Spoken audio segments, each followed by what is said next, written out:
Imagina que estás a más de 9.000 metros de altura, en medio del cielo europeo, rodeado de un frío que corta la piel como cuchillas y el constante zumbido de motores que apenas disimulan tu mayor temor: no volver con vida. El avión en el que vuelas está armado hasta los dientes, cubierto de torretas, blindado y con fama de ser indestructible. Y sin embargo, sabes que esa máquina es también un ataúd con alas, porque aunque le llamen la fortaleza voladora, los que suben a bordo del B-17 saben que las probabilidades están en su contra. Lo que prometía ser la joya de la superioridad aérea estadounidense terminó convirtiéndose en una trampa mortal para decenas de miles de jóvenes.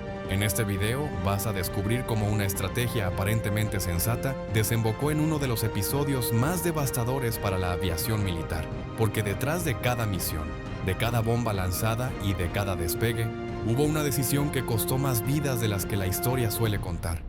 Para comprender el origen de esta tragedia aérea, hay que viajar a los años 30, cuando el ejército de Estados Unidos buscaba un nuevo bombardero capaz de operar a largas distancias, golpear con precisión y, lo más importante, defenderse sin ayuda externa. La solución fue el desarrollo de una aeronave que parecía una fortaleza suspendida en el aire: el Boeing B-17, un avión que lucía invulnerable, equipado con múltiples posiciones de ametralladoras, torretas móviles y un fuselaje reforzado.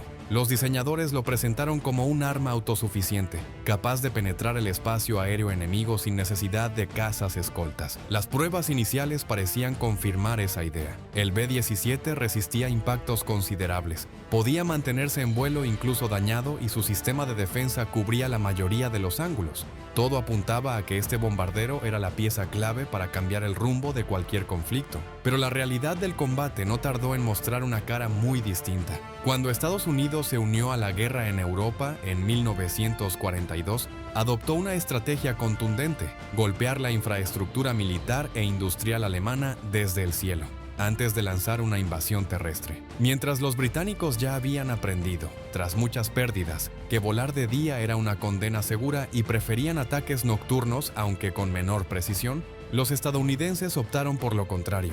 Confiaban en el visor de bombardeo Norden, en la coordinación de sus escuadrones y en el poder de fuego defensivo del B-17 para realizar ataques certeros a plena luz del día. La teoría era sencilla: si suficientes bombarderos volaban juntos, se protegerían mutuamente y podrían destrozar objetivos clave sin necesidad de apoyo cercano. Pero esa teoría colapsó en cuanto los primeros escuadrones ingresaron en territorio enemigo. Las formaciones de B-17 eran enormes, lentas y visibles a gran distancia.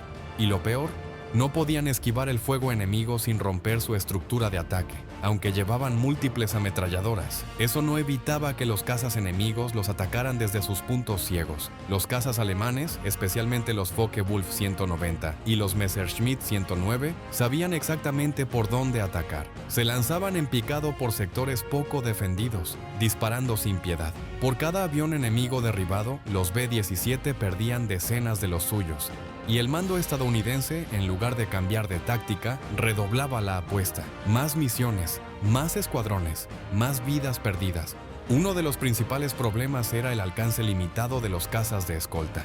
Aviones como el P-47 Thunderbolt o el Spitfire británico no podían acompañar a los bombarderos hasta el corazón de Alemania. A mitad del trayecto tenían que regresar, y en ese momento los B-17 quedaban totalmente indefensos. Las unidades antiaéreas alemanas, guiadas por radar, ya los estaban esperando. Abrían fuego con precisión letal, usando proyectiles con espoletas que explotaban a proximidad. Cada explosión era una lluvia de metralla que cortaba los aviones como papel.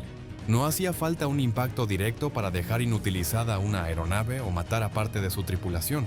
Y por si fuera poco, el infierno también estaba dentro del avión.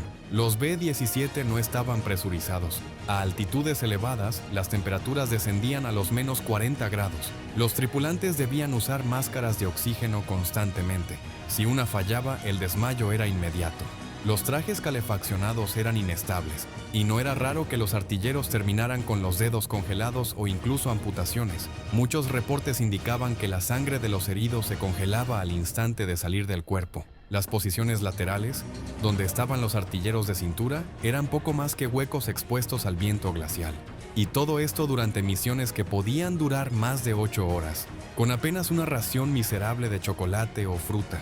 Cada despegue era una moneda al aire y cada regreso un milagro. El momento más oscuro llegó en 1943, cuando se organizó una misión masiva para atacar fábricas esenciales en Regensburg y se trataba de golpear el corazón de la industria alemana, paralizar la producción de cazas enemigos y obtener la supremacía aérea. La operación, sin embargo, fue un desastre. Se enviaron más de 200 bombarderos sin escolta completa.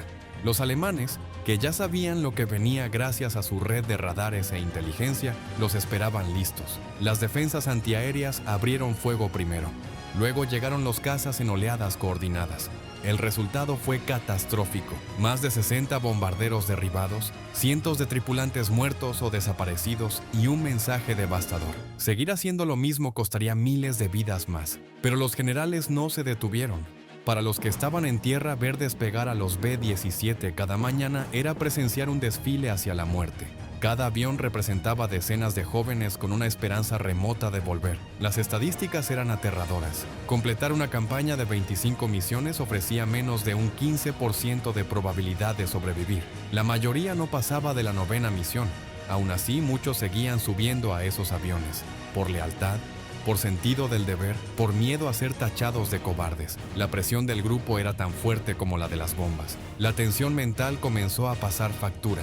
Muchos aviadores presentaban colapsos nerviosos. A algunos se les conocía como flag happy, una expresión sarcástica para describir a quienes no soportaban el estrés del combate. Se desmayaban, lloraban, gritaban por la noche. Algunos simplemente no podían volver a subir al avión. Y aunque los médicos militares hacían lo que podían, muchas veces eran reemplazados sin más, porque lo importante no era el hombre, sino que el avión despegara. La maquinaria de guerra no podía detenerse.